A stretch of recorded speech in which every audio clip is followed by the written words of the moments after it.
देते हैं जो केंद्र की सियासत को छोड़कर बिहार में चुनाव लड़ने की तैयारी में हैं। इसको लेकर अब पोस्टरबाजी भी दिखनी शुरू हो चुकी है। चिराग पासवान ने साफ कर दिया है कि बिहार में सीएम पद को लेकर कोई भ्रम की स्थिति नहीं है। नीतीश कुमार ही आगे सीएम बने रहेंगे।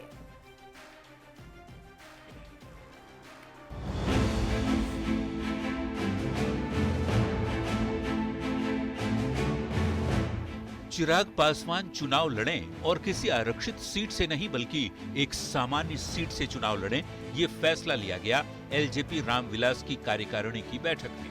पार्टी के प्रदेश अध्यक्ष अरुण भारती ने एक पोस्ट में लिखा और कहा कि कार्यकर्ताओं की ये भावना है कि चिराग एक सामान्य सीट से चुनाव लड़ें ताकि ये संदेश जाए कि वे अब सिर्फ एक वर्ग नहीं पूरे बिहार का नेतृत्व करने को तैयार हैं। आपने यह भी कहा है सर कि हम चुनाव जनरल सीट से लड़ेंगे। आपकी पार्टी ने यह भी फैसला किया है कि आप जनरल सीट से चुनाव लड़ेंगे। ये प्रस्ताव आया है पार्टी की तरफ से। इस ऐलान के बाद एलजेपी-आरवी की तरफ से पोस्टर भी जारी कर दिया गया। पटना में चिराग के समर्थन में कई पोस्टर लगाए गए हैं जिसमें चिराग से शेखपुरा सीट से चुनाव लड़ने की अपील की गई है। चिराग की पार्टी की इस भावना को बीजेपी ने उनका आपसी मामला बताया है। सभी दल को अपना अपना अधिकार है कि वो अपने सीट का उपयोग जिस तरह से भी करना चाहे कर सकते हैं। तो जेडीयू ने भी चिराग से चुनाव लड़ने के फैसले का स्वागत किया। साथ ही ये भी दोहरा दिया कि नेतृत्व तो मुख्यमंत्री नीतीश कुमार ही करेंगे।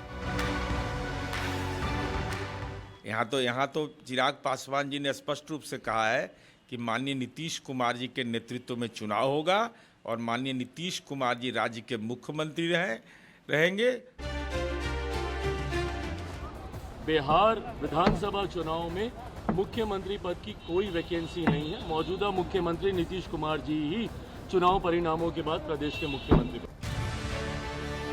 बिहार की राजनीति में आइडेंटिटी पॉलिटिक्स काफी प्रभावी रही है। नेता अपनी जाति और समाज के नाम पर राजनीति करते रहे हैं। ऐसे में बिहार में अब चिराग पासवान अपनी जाति की पहचान से बाहर निकलना चाहते हैं और खुद को बिहार के नेता के रूप में स्थापित करना चाहते हैं, जो उनके लिए एक बड़ा चैलेंज भी होने वाला है। पटना से संवाददाता विनीता मिश्रा के साथ ब्यूरो रिपोर्ट, न्यूज़ 18। और चलिए अब आगे बढ़ते हुए आपको बिहार चुनाव की तारीखों को लेकर अपडेट दे देते हैं। बिहार में चुनाव को लेकर निर्वाचन आयोग ने तैयारियां शुरू कर दी हैं और चुनाव को लेकर सूत्रों के हवाले से बेहद अहम जानकारी मिली है। चुनाव कितने चरण में होंगे, ये सवाल लगातार उठाए जा रहे थे। तो देखिए, इसका सूत्रों के हवाले से जो जानकार बता रहे हैं कि चुनाव 2 से 3 चरण में कराए जा सकते हैं चुनाव, लेकिन तारीखों का ऐलान दिवाली और छठ को ध्यान में रखकर ही किया जाएगा। आपको रिपोर्ट दिखाते हैं। जून का महीना शुरू हो चुका है और सियासत की सरगर्मी अब तेज होने लगी है।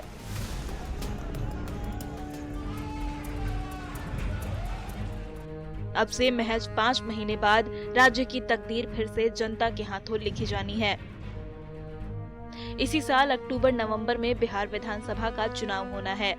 सूत्रों के हवाले से मिली जानकारी के मुताबिक इस बार बिहार विधानसभा चुनाव को 2 से 3 चरणों में कराया जा सकता है। हालांकि तारीखों के ऐलान के पहले एक और पहलू पर गहरी नजर रखी जा रही है, त्योहारों का कैलेंडर।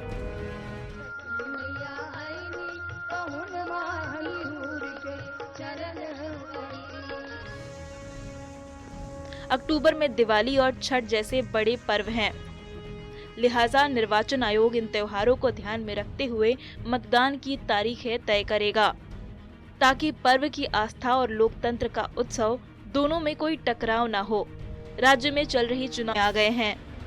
जब भी चुनाव होगा, राष्ट्रीय जनता दल इंडिया गठबंधन बिहार में तैयार है पूरी तरह से, और बिहार की जनता भी तैयार है तेजस्वी सरकार बनाने के लिए। 3 फेज में संभवतः बिहार में चुनाव होगा और निश्चित रूप से इस चुनाव में मतदान प्रतिशत भी बढ़ेगा और बहुत बड़ी जीत के साथ एनडीए इस बार प्रचंड बहुमत के साथ कम से कम 225 सीट के साथ पूर्ण सरकार बनाने जा रहा है। हम सभी राजनीतिक दल के लोग भारतीय निर्वाचन आयोग के चुनाव कार्यक्रम के अनुसार चुनाव में हिस्सा लेने के लिए तैयार हैं, तत्पर हैं। बिहार विधानसभा का कार्यकाल 22 नवंबर 2025 को खत्म हो रहा है और उससे पहले राज्य की 243 सीटों पर नए विधायकों का चुनाव होना है। समय की रेत मुट्ठी से तेजी से फिसल रही है। हर दल, हर नेता और हर वोटर की निगाहें टिकी हुई है निर्वाचन आयोग पर। पटना से संवाददाता शैलेंद्र के साथ ब्यूरो रिपोर्ट, न्यूज़ 18। और चलिए बात करते हैं कांग्रेस के हल्ला बोल की। मुजफ्फरपुर से पटना के पीएमसीएच अस्पताल में रेफर की गई दरिंदगी की शिकार नाबालिग पीड़ित की इलाज के दौरान मौत पर बवाल थम नहीं रहा। बच्ची की मौत पर कांग्रेस ने इलाज में लापरवाही का आरोप लगाया है। हालांकि पीएमसीएच के अधीक्षक ने आरोपों को बेबुनियाद बता दिया है। आज भी यूथ कांग्रेस के कार्यकर्ताओं ने पटना में प्रदर्शन किया। इस दौरान पुलिस के साथ नोकझोंक की तस्वीरें सामने आई है। आपको दिखाते हैं ये पूरी रिपोर्ट।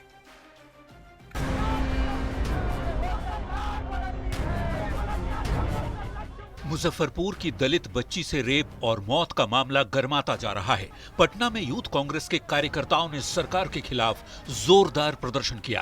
कांग्रेस के हल्ला बोल कार्यक्रम के दौरान कार्यकर्ताओं की पुलिस से नोकझोंक भी हुई। कांग्रेस ने बच्ची के इलाज में लापरवाही का आरोप लगाया है। साथ ही पीड़ित परिवार के लिए इंसाफ की मांग की है। इलाज ना होने के कारण बच्ची ने दम तोड़ दिया। ये बिहार के लिए नहीं, भारत के लिए भी सर झुकाने वाला काम है। हमें बहुत दुख है और हम बच्ची के परिवार और बच्ची के आत्मा की शांति बचाने का काम करते हैं। वो हम लोग पूरी चुनौती आपकी स्वीकार करते हैं और सामने से चुनौती। दरअसल मुजफ्फरपुर में रेप के बाद जीवन के लिए संघर्ष कर रही मासूम बच्ची को गंभीर हालत में शनिवार को पटना पीएमसीएच लाया गया था, जहां रविवार को इलाज के दौरान उसकी मौत हो गई। जिसके बाद स्वास्थ्य व्यवस्था को लेकर विपक्ष सरकार पर लगातार हमलावर है। विपक्ष के आरोप पर सत्ता पक्ष के नेताओं ने राजनीति नहीं करने की नसीहत दी है। पीएमसीएच की घटना काफी दुखद और संवेदनशील भी, लेकिन हम कांग्रेस पार्टी के नेता राहुल गांधी जी से आग्रह करेंगे, राजनीति नहीं करिए। कांग्रेस के युवराज का जब जब बिहार का कार्यक्रम बनता है, उनके बिहार के प्रति ज्ञान चक्षु खुल जाते हैं, खासकर अपराध के मामले में। यह जानते हुए कि बिहार में कानून का राज है, मुजफ्फरपुर में घटी घटना में लिप्त अपराधियों को कड़ी से कड़ी सजा मिलनी तय है। इसके लिए राहुल बाबा को चिंता करने की जरूरत नहीं है। अस्पताल प्रबंधन ने भी इलाज में लापरवाही से इनकार के साथ सभी आरोपों को बेबुनियाद बताया है। तो ऐसा कहना कि जो है सो इलाज 4 घंटा 9 घंटा नहीं चला, ऐसा बात नहीं है। और चूंकि एक अधीक्षक के चार्ज में थे तो ये टोटल कर रहे थे, इसलिए बिलीव कर रहे हैं। और सभी डॉक्टर आने संज्ञान में आने के बाद तुरंत जो है सभी तरह का इलाज किया गया, कहीं कोताही नहीं बरती। मुजफ्फरपुर दुष्कर्म कांड को लेकर कांग्रेस लगातार सरकार पर हमलावर है। हल्ला बोल मार्च निकालकर कांग्रेस ने स्वास्थ्य मंत्री मंगल पांडे से इस्तीफे की भी मांग की है। न्यूज़ 18 के लिए पटना से संजय कुमार के साथ धर्मेंद्र कुमार की रिपोर्ट। और इस मामले में एक बड़ा अपडेट है, वो भी आप तक पहुंचा देते हैं। मुजफ्फरपुर में नाबालिग लड़की से रेपकांड और हत्या मामले के आरोपी को पुलिस ने गिरफ्तार कर लिया है। आरोपी पड़ोस के ही गांव का बताया जा रहा है। पुलिस ने त्वरित कार्रवाई करते हुए आरोपी को गिरफ्तार कर न्यायिक हिरासत में जेल भेजा है। एफएसएल की टीम ने सभी नमूने इकट्ठे किए, कपड़ों से भी नमूने इकट्ठे किए गए हैं। पुलिस प्रशासन 15 दिनों के अंदर चार्जशीट दाखिल करेगी, साथ ही स्पीडी ट्रायल चलाकर जल्द से जल्द सजा की तैयारी भेजा है। सारे एफएसएल की टीम वहां पे गई थी, घटनास्थल का मुआयना किया गया था, सभी सैंपल लिया गया है, कपड़ों का भी सैंपल लिया गया है। उसको हम लोगों ने एफएसएल के लिए रिपोर्ट के लिए भेज दिया है जांच के लिए। इसके अलावा हम लोग इसको 15 दिन के अंदर में केस को चार्जशीट करेंगे, चार्जशीट करके और इसको स्पीडी ट्रायल में लाएंगे, ताकि जल्दी से जल्दी इसको इस केस में जो भी सजा है न्यायालय के द्वारा दिलाने में हम लोग को आगे की कार्रवाई जो भी करनी हो। और वहीं देखिए, जेडीयू सांसद संजय झा के नेतृत्व में सांसदों का सर्वदलीय प्रतिनिधि मंडल मलेशिया के कुआलालंपुर पहुंचा, जहां आतंकवाद के मुद्दे पर पाकिस्तान को बेनकाब किया गया और वहां के प्रतिनिधियों से बातचीत में कहा कि अब पाकिस्तान से सिर्फ द्विपक्षीय वार्ता होगी और वो भी सिर्फ आतंकवाद को खत्म करने के मुद्दे पर। ये जो टेररिज्म है, कोई बात टेररिज्म खत्म हुए बिना नहीं हो सकता। अनलेस वो खत्म होगा तभी कोई बात होगा, और जो भी बात होगा बायलैटरल होगा। यहाँ पर ये भी बात आती थी कि कहीं यहाँ के प्राइम मिनिस्टर ने कहा था कि अगर कोई बात करने में हम लोग कोई रोल कर सकते, तो हम लोग कहते नहीं, जो भी बात होगा वो बायलैटरल ही दोनों कंट्री के बीच में बातचीत होगी। और वहीं राहुल गांधी के नालंदा दौरे को लेकर बिहार बीजेपी अध्यक्ष ने जबरदस्त हमला बोला है। दिलीप जायसवाल ने राहुल गांधी पर निशाना साधते हुए कहा कि उनका दोहरा चरित्र है, वो एयर कंडीशनर के नेता हैं। उन्होंने आगे कहा कि राहुल गांधी ने कांग्रेस को डुबा दिया। दोहरा चरित्र है। राहुल गांधी एयर कंडीशन से काहे ला निकल रहे हैं? कितना अच्छा, तो बचपन से 55 साल तक एयर कंडीशन में काट दिए, अब बुढ़ापा में निकल रहे हैं। जवानी में तो निकले नहीं, क्योंकि चेहरा कहीं गोरा से काला नहीं हो जाए। तो राहुल गांधी को एयर कंडीशन से निकलने की जरूरत नहीं है। कितना अच्छा कांग्रेस को उन्होंने नाव डुबो दिया है, अब उसको जो है संस्कार यहीं पर कर दो। और चलिए अगली खबर आपको दरभंगा से दे, जहां छापेमारी करने गई बहेड़ी थाना और कुशेश्वर स्थान थाना पुलिस पर अपराधियों ने हमला कर दिया। साथ ही स्थानीय लोगों ने भी पुलिस को घेर लिया, हथियार छीनने लगे। हमले में एक दारोगा घायल हो गए, जिसे इलाज के लिए अस्पताल भेजा गया। बता दें आपको कि पुलिस हत्याकांड में शामिल हथियार सप्लायर पंचम लाल यादव को गिरफ्तार करने पहुंची थी। पूरे मामले पर एसपी ने बताया कि पंचम यादव को पकड़ने गई टीम पर हमला किया गया। हमलावर पेशेवर अपराधी हैं। बहेड़ी थाना क्षेत्र के मट्ठा राही गांव में गोलीकांड हुआ था, जिसमें पंचम यादव ने हथियार सप्लाई किया था। मामले में आरोपी के भाई अवधेश यादव की गिरफ्तारी हो सकी है। और उसको पंचम यादव को पकड़ के जब वो ला रहे थे, उसी क्रम में जो है कुछ इशू बनाया गया। वहाँ पे पंचम यादव का भाई जो अवधेश यादव करके है, उसके द्वारा वहाँ पे स्थानीय लोगों को जुटा के पुलिस के ऊपर जो है वो पहले तो गाली गलौज किया गया, फिर मारपीट की गई, हथियार वगैरह छीनने का भी प्रयास किया गया था, लेकिन हथियार सुरक्षित है। बाद में रीइंफोर्समेंट भी भेज दिया गया कुशेश्वर थाना और अन्य जगहों से, और उसके बाद फिर वहाँ से, लेकिन लौटने के क्रम में जो इस पूरे कल की घटना क्रम में जो अवधेश यादव, जो पैक्स अध्यक्ष भी बताया जा रहा है, उसको गिरफ्तार करते हुए पुलिस लेके आई वहाँ से। और अब आपको दानापुर से एक बड़ी खबर देते हैं। करोड़ों की साइबर ठगी का खुलासा किया गया है। साइबर ठगों का गिरोह पकड़ा गया। बड़ी जानकारी ये आपको दे रहे हैं दानापुर से। करोड़ों की साइबर ठगी का खुलासा, गिरोह पकड़ा गया है। पुलिस ने 8 साइबर ठगों को गिरफ्तार कर लिया है। बिहार समेत कई राज्यों में ये ठगी किया करते थे। आर्मी जवान बनकर लोगों को ठगते थे, लोगों को चूना लगाते थे। लोन और गाड़ी के नाम पर लगातार ठगी का शिकार लोगों को बना रहे थे।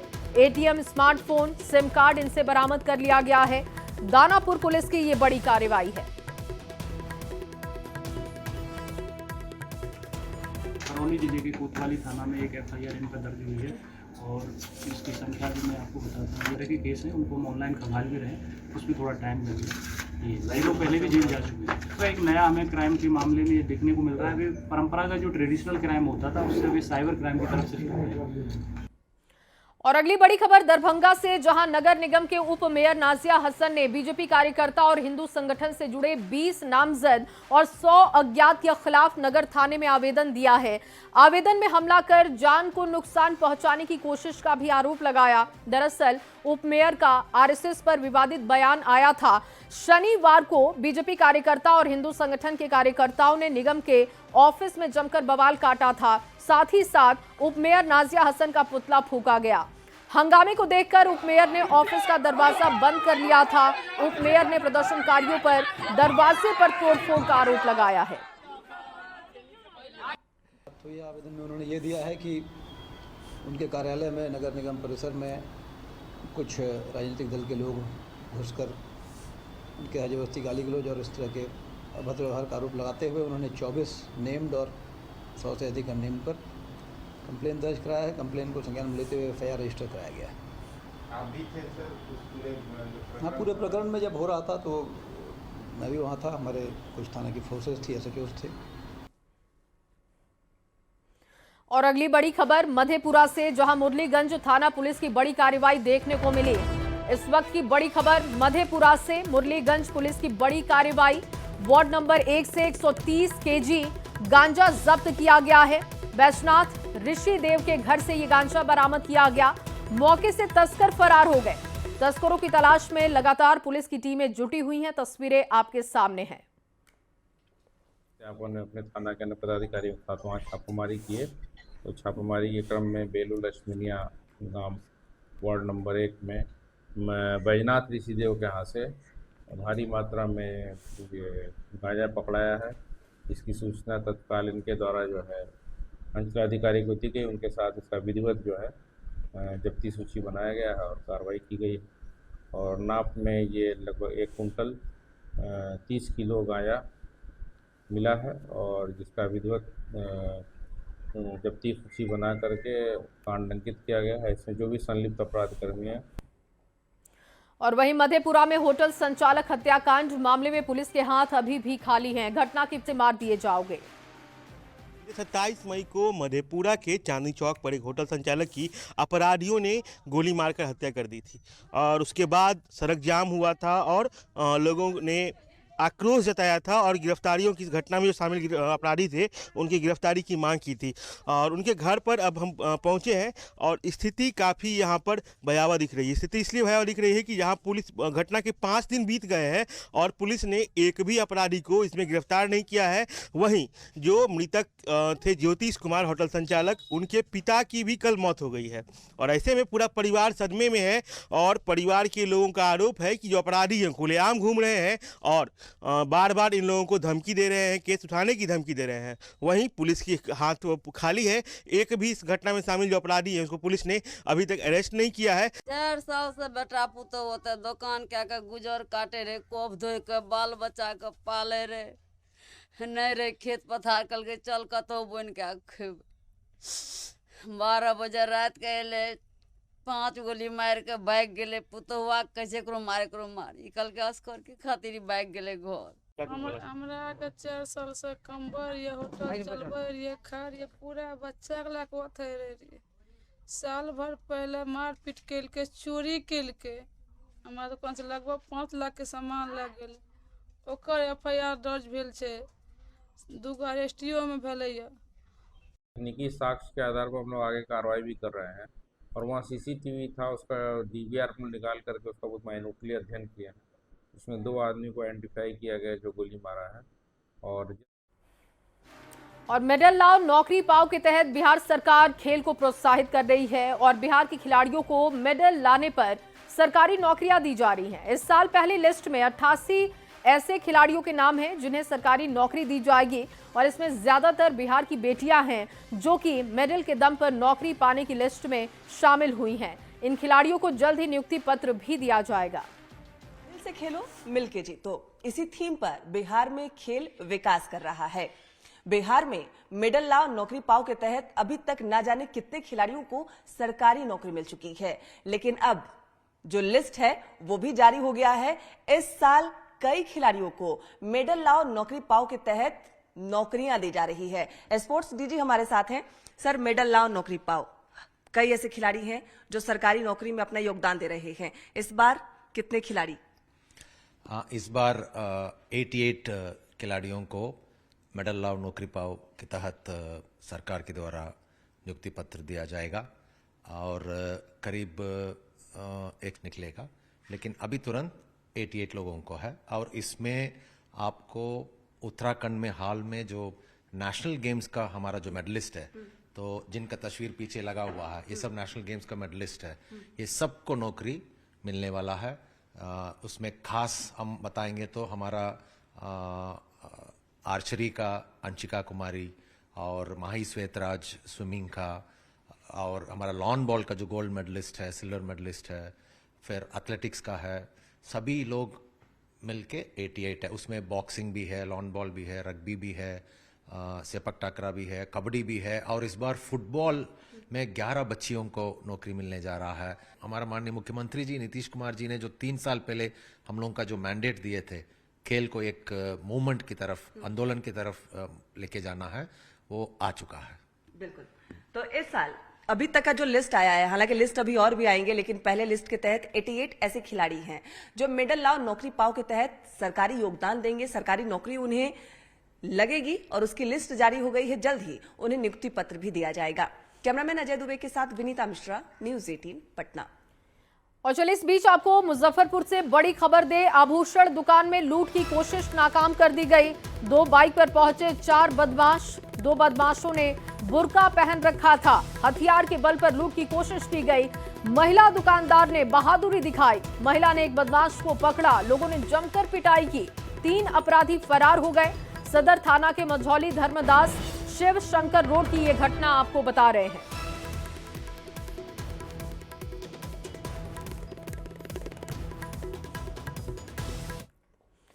और चलिए इन्हीं तमाम खबरों के साथ इस बुलेटिन में बस इतना ही। आगे जोहार झारखंड आपको दिखाएंगे, लेकिन उससे पहले